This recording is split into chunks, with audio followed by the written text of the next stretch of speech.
CEO of the Executives Club of Chicago, and it is my sincere pleasure to welcome you to our 2024 International Executive of the Year program. Before we begin, I'd like to thank all of the organizations and the individuals who support Exec Club's mission to be the nexus of Chicago business. First, welcome and thank you to the many members of our Board of Directors and our Board of Advisors who are here with us today. We are so grateful for your support and your leadership. I'd also like to thank our presenting sponsors, Accenture and BDO, our featured sponsors, Northern Trust, Shure, Sidley, and Wavical Data Solutions, and all of our seasoned sponsors whose support makes our exceptional programming possible. Finally, thank you to all of our members with us here today. You are what make the Exec Club a vital and relevant organization. So now I'd like to welcome Chris Howarth, Microsoft Business Group Lead at Accenture, to share some opening remarks.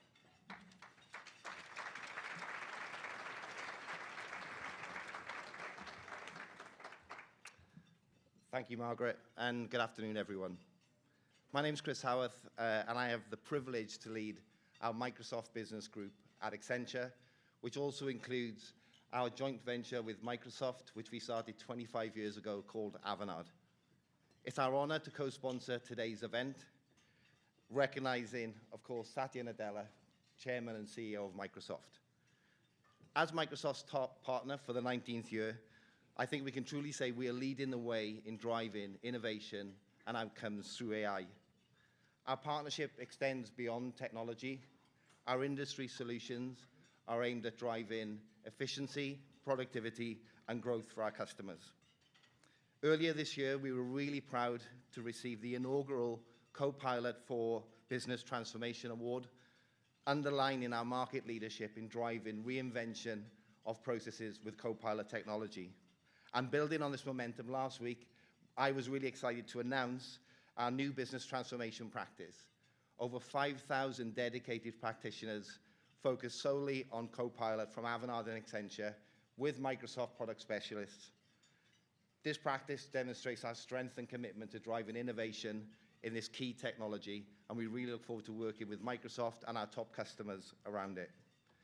Turning to today, moderating today's conversation is Penny Pritzker, founder and chairman of PSP Partners, former US Secretary of Commerce, and a member of Microsoft's Board of Directors. We're really fortunate to have her here, and I'm really excited to hear the discussion. But first, please help me welcome Christine Schiffink, CEO of Shure Inc. and Chair of the Exec Club Board of Directors, to present today's award. Thank you.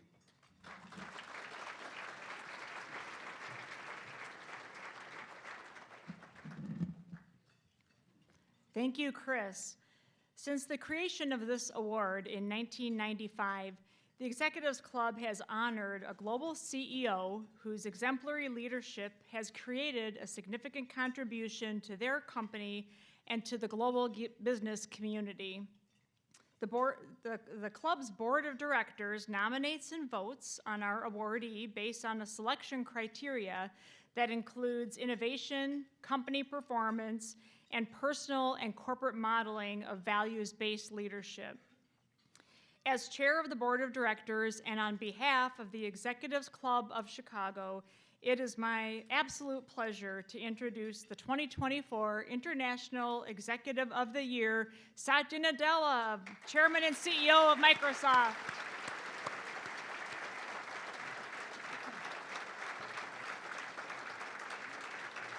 I have to say a few more things about you before I actually do the handoff. So, Satya is. Sorry, they asked me to come in. That's all fine. Now you can stand here while I talk about you. So, driven by a mission to empower every individual and organization on the planet, Satya has transformed Microsoft into a global leader in cloud computing and artificial intelligence. From pioneering technological advancements to expanding through key acquisitions, his commitment to innovation continues to shape the way businesses worldwide harness technology for growth and success. So I will now hand off the award.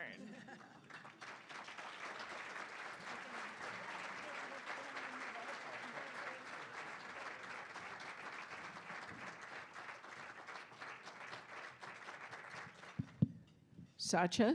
Congratulations. Thank you so much, Penny. It's great to have you here in my hometown of Chicago to talk about Microsoft and about your leadership, and we'll jump right in if that's okay. You know, you've led Microsoft through significant transformation since you became CEO. I've had the pleasure of being on the board now, I think about 6 or 7 years, and I've lived a lot, part of that with you.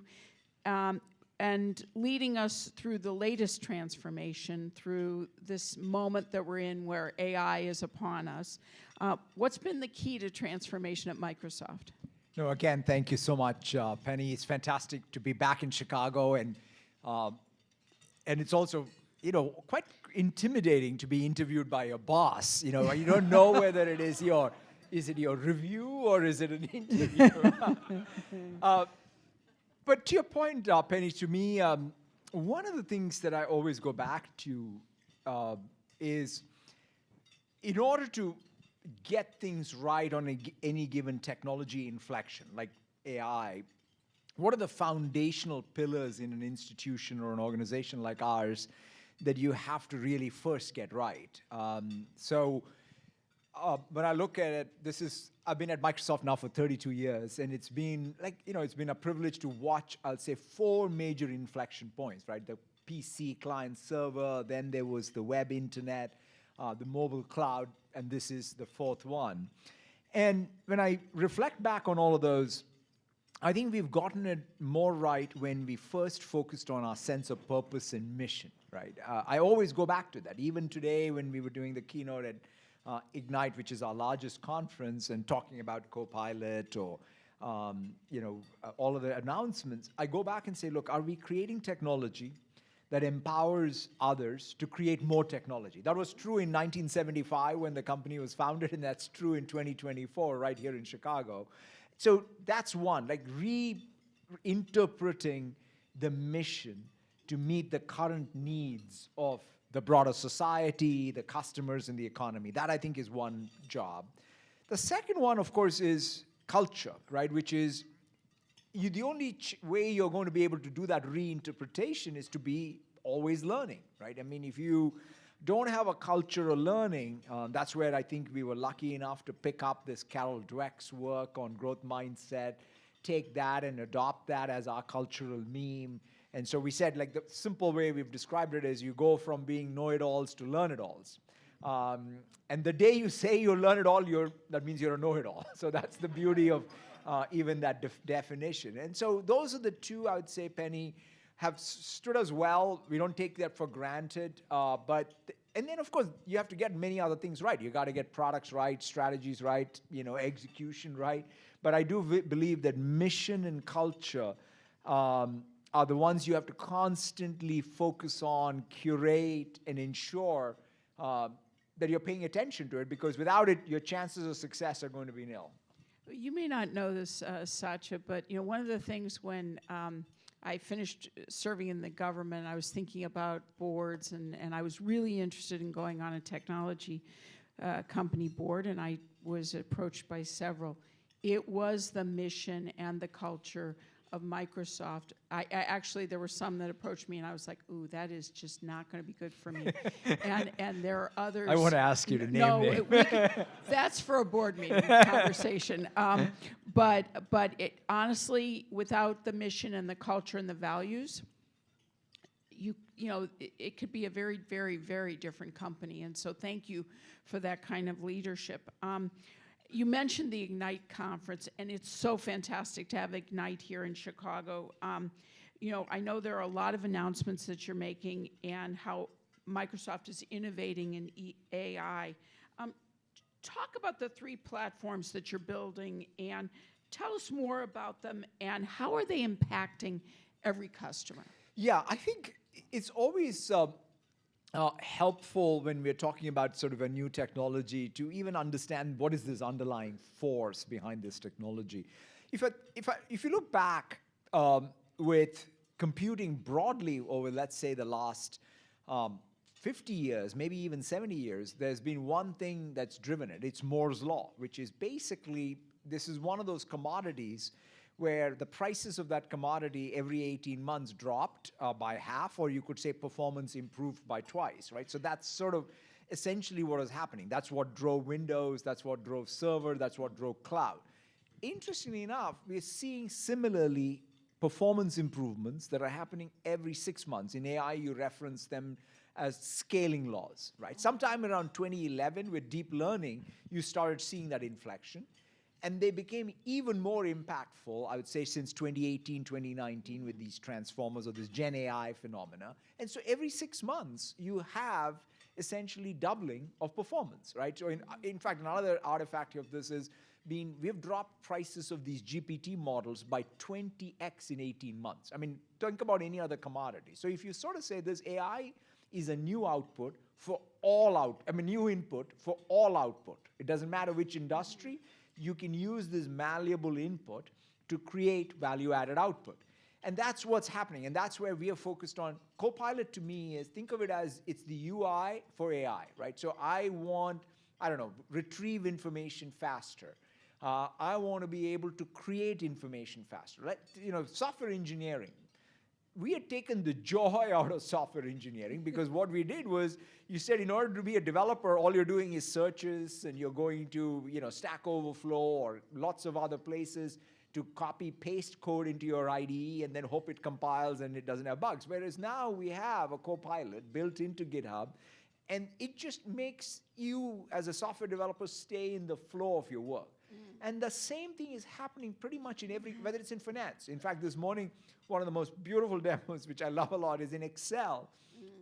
Let's say, right here in Chicago and in the Midwest, you have many manufacturing companies, and you have, let's say, a bunch of production data in a spreadsheet. But, as an executive, you'll have a question saying, can I optimize my production flow? And usually it goes off to a data analyst, they come back. Whereas now you can ask the Copilot, and it'll literally create a plan that you can change, and it'll execute, it'll do the visualizations, come up with the strategic analysis, right? Just like in the past, let's say Excel improved number sense in an organization, now you are able to go really democratize even data analysis. So I think that that's what whether you're in sales, whether you're in finance, whether you're in manufacturing, whether you're in retail, you can now start using these tools to essentially drive up the value-added output of your organization.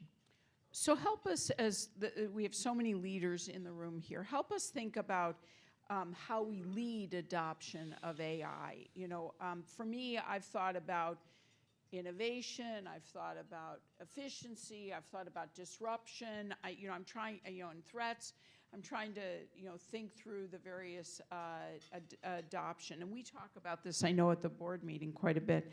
So tell us, what's your advice to us? Yeah, so I think two sets of things, right? One is, as leaders, especially when you have something that is a general purpose technology, right? That's what it is.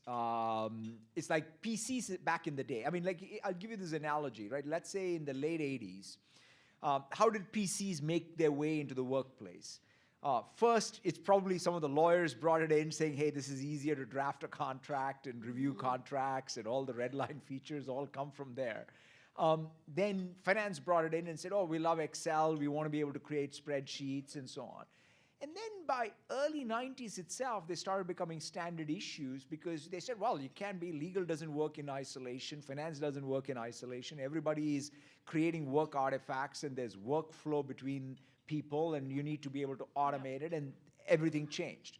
So that's sort of the change management with AI. AI is not going to change, everybody goes to jobs and jobs displaced, but the first thing is in every job is a collection of tasks. And AI will start changing and morphing how you spend your time on those various tasks. Some tasks will go away because it's automated. Some newer tasks will emerge, which is about who would have thought that if the first draft gets created by AI, your job is to review those, right? That's a new way to abstract even your work. So I would say from a leadership perspective, first thing, adopt the technology, right? Because you can't just be waiting and seeing it, but you got to just deploy it. Having deployed it, then you want to be able to actually then say, okay, here is my business metrics, right? I'm a sales manager and I want to see better, close rates. And then you want to be able to start having KPIs that allow you to correlate the usage of this technology intensely with the KPIs. I'll give you again, in the PC era, you could say, okay, I deployed PCs. What happened? Forecasting. It used to take 6 months previously. Now I just put an Excel spreadsheet, send it an email, people enter numbers. I have a forecast in days, not months. Right. Same thing is happening now, right? When I look at what UBS has done, or what BlackRock has done, or what companies now are at scale are able to measure anything. Like, in fact, there was an example I used this morning. Bank of Queensland in Australia, right? They had, like, their incident response, right? When there's a risk incident, it would take them weeks to first collect the information, go through the review process, whereas now AI is able to synthesize it instantly with less than a day.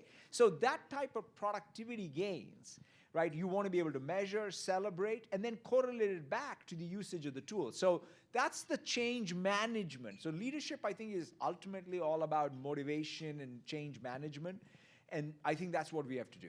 Yeah, no, I think significant amount of change management, and it's sort of, it's being willing to have your processes really change, which is something. Yeah, in fact, I was very pleased to see the Accenture folks, really build out that practice line, because that's really what it's all about, which is how do you help companies come out and then figure out even the process mapping. Like, one of the things I've learned even is, sometimes I describe this, Penny, as lean.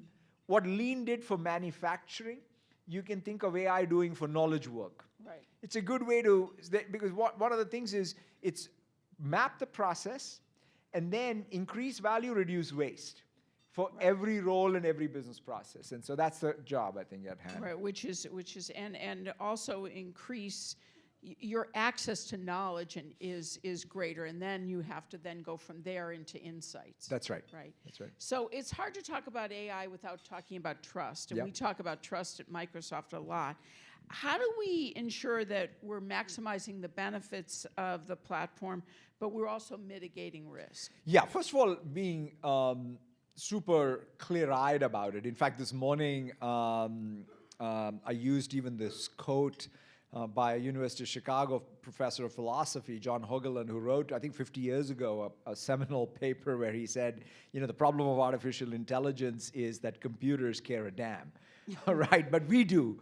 And so one of the things is for us to be grounded, to your point, about how does this technology earn the trust? And trust is not something you claim, but you earn it every day. And it's the way, like, take security, but security is one aspect of it. So at Microsoft, what we've done is we've got a framework, which is a Secure Future Initiative. It's got 6 pillars. It's got 3 design principles. And we've translated that into everyday practice, right? So we have been able to take the framework into a process, which is about continuous improvement. So it's not a destination that you reach by just working on it for a quarter or two, but it's sort of because after all, in security, you're only as good as your ability to stop the next novel attack. It doesn't even matter if you're now good enough to stop the last attack, because you have to be prepared for the next attack. And if that's the process, you got to embrace the red. You got to keep going on that continuous improvement cycle. And then have governance as well around it, right? All the way from the board to the executive, and align incentives, whether it's comp or prioritization. So that's what we're doing, whether it's for AI safety, whether it's privacy, or whether it's security. Having, I would call it, a framework that then gets translated into an actual engineering process and a governance mechanism, all composing, because that's the way you earn trust, not just words, but by earning it. So I know we at Microsoft, at the most senior levels, we have set frameworks and we've set aspirations about, and not out of reach aspirations, goals, if you will, about things like security. And how do you cascade that through an organization, especially one where it has to go from words to engineering to products to execution with partners, not even within our control? Yeah, and one of the things, Penny, I've always thought about is metrics is what, like, defining metrics, going back to your point about, like, what do leaders do? You kind of, obviously, at the end of the day, there is a top-level objective, which is in security, make sure that your customers or you are not vulnerable to the next novel attack. But then you got to parlay that into things that a single engineer can work on, right? So therefore, really helping translate that metrics framework into something that's actionable. More importantly, something that people can take credit. I'll give you a simple thing, which I think is, if I ask the audience here, how many people have two-factor auth turned on in your tenant? Yeah, I'm glad. This is great. I'm glad some of you are lying. I can tell you. Because I see it. I see it in M365 data. It is crazy. It's the fact is, it's regular hygiene, but it never gets turned on. It's never uniformly enforced. Because there's always an exception, by the way. Maybe that's the question. How many exceptions do you approve for two-factor auth? Because, oh, there's somebody in the lab, they have something. I mean, anyway, there are a lot. But being able to say, let's actually just practice good hygiene. And when somebody says, oh, I practice good hygiene, that's my metric, and I want to take credit, your manager should give you credit. So even creating some of these positive cycles where people are doing the right thing, getting recognized for the right thing, and it all ladders up ultimately for your company, cyber risk coming down even from a board perspective. Because you can't go from how the board, say, sees some risk and then connecting it to everyday hygiene. And that, I think, is where culture, how you distill these metrics. In fact, you can't just push the risk down. You want to make it achievable for them to do things so that they are mitigating the risk. I think that's the art. So my takeaway from this is my approach of punishing people who are not doing it is not working. So I should be celebrating those who are. When they do the right thing. Yes, exactly. Okay, that's a big to-do for me. Can we shift gears a little bit and talk about Chicago? And I know everybody here cares deeply about Chicago, and you got your MBA here, so you have a relationship here at the University of Chicago. You're on the board of directors. And going back to your point about AI, and the key enabler for AI development is skills and a diverse AI workforce. So in Chicago, we have an organization called P33, which I helped co-found, which is making great progress among a number of things. We're working on very serious technology initiatives, but also making sure that we have a much more inclusive workforce and a much more inclusive technology workforce. And I'm really proud of P33 because it's been a catalyst for doing everything from helping PsiQuantum come here.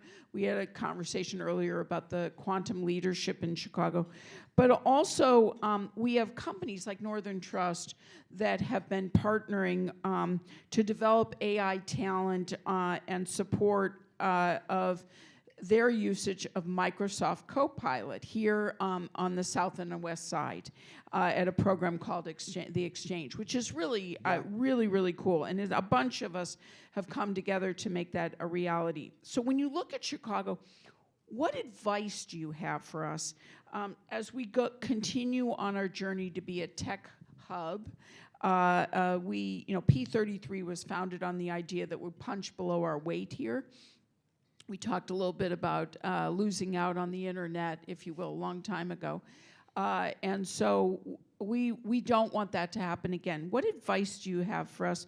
And particularly also, how do we continue to make this an inclusive win, not just one for a few engineers? Yeah, it's first of all, a great set of questions and observations, I would say, Penny, because I think what you're doing, that point about P33, Northern Trust, south side of Chicago, labor force, getting skilled on AI, and then going to work at Northern Trust in building a Copilot agent.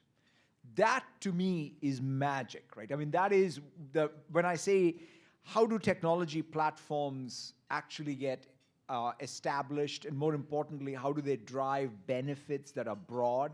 That's it, right? Which is you do broad skilling, but skilling not with a feedback loop to the jobs of the future, better wages, right? So that's what the Northern Trust partnership really brings, right? Which is some technology that they're adopting, they have a real labor market need, that's then being parlayed into the skilling, and that, I think, is just really doing that at scale, right? I mean, classic technology diffusion.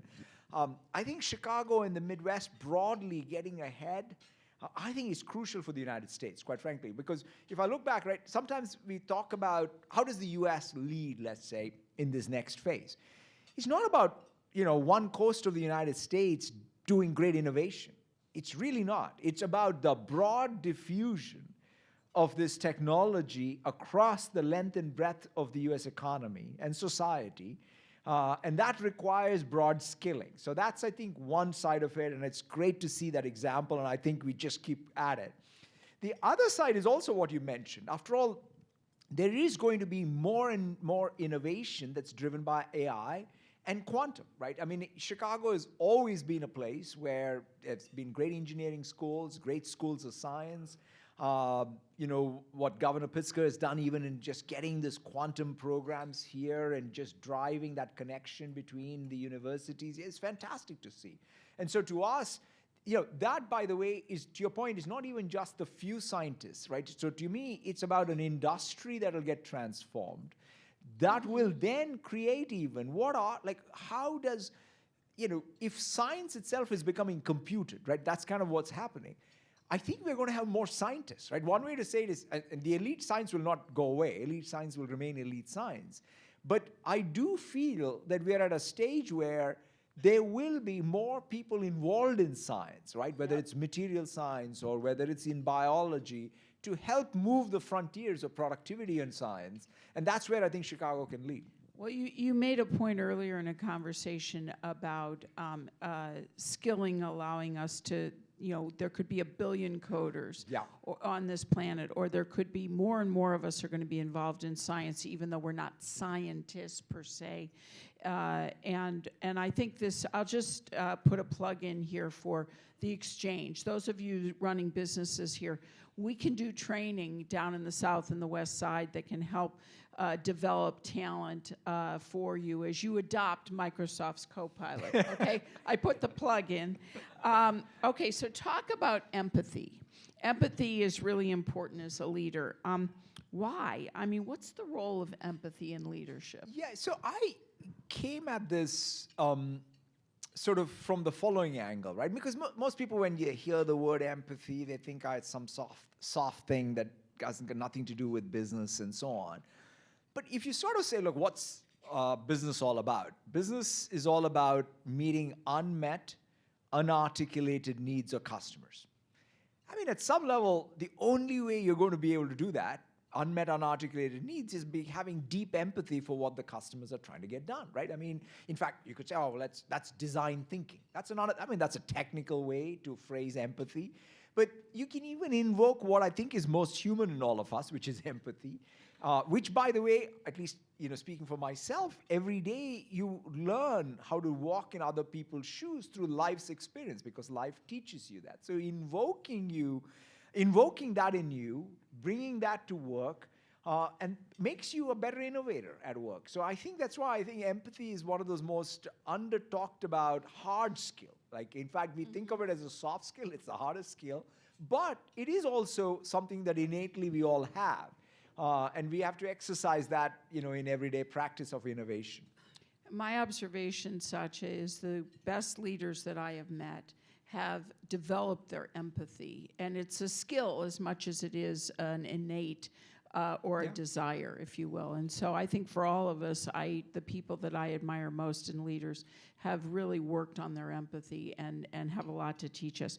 Let me end with the last question, which is, what leadership qualities do you think are important to navigate as we're going through these massive shifts? I always go back to these 3 things that, quite frankly, I try to hold a mirror to myself as a leader, because the bar keeps going up, right? What worked even for me yesterday is not going to work going forward. The first is the tougher the situation, or more uncertain, ambiguous, fast-changing the environment, leaders fundamentally have to know how to bring clarity into such situations, right? I mean, you can't call yourself a leader, and nobody will call you a leader if you go into even however smart you are, if you go into a situation that's uncertain and confuse it more, right? That's not leadership. Yeah. So leaders have innate ability to bring clarity. That's one. The second thing is, leaders also create energy all around them, right? I mean, when somebody comes to me and says, I'm great, my team is great, everybody else sucks, that's not leadership either, right? So leadership is that multi-constituent energy creation.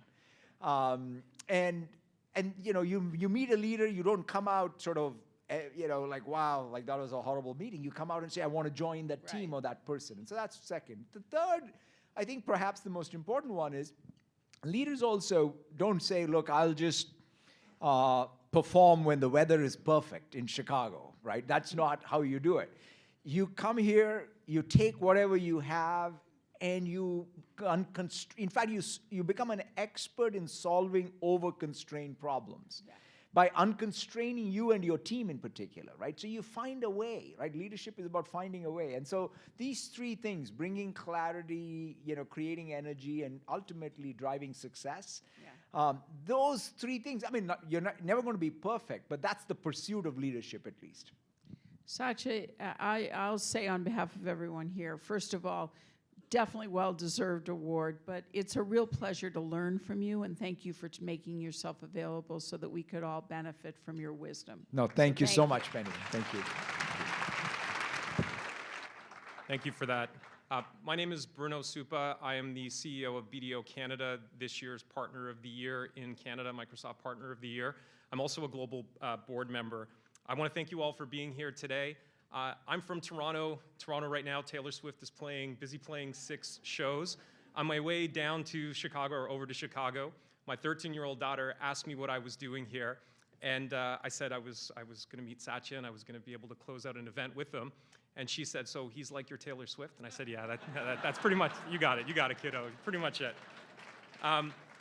Obviously, a thank you to Satya and to Penny for sharing these invaluable insights with us. I think we're all made better when we get to hear these things about experience, their experience, leadership, and the knowledge that they're imparting on us. I think it's important to recognize that to be in this room means that we are a key player in the AI ecosystem.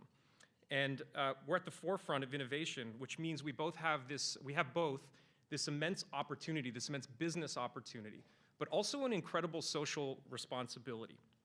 And for me, and then by extension, BDO, it's about leveraging AI not just to drive efficiency and growth, but to elevate the way that we're servicing our clients, the way that we're empowering our people, and the way that we're ultimately contributing to society.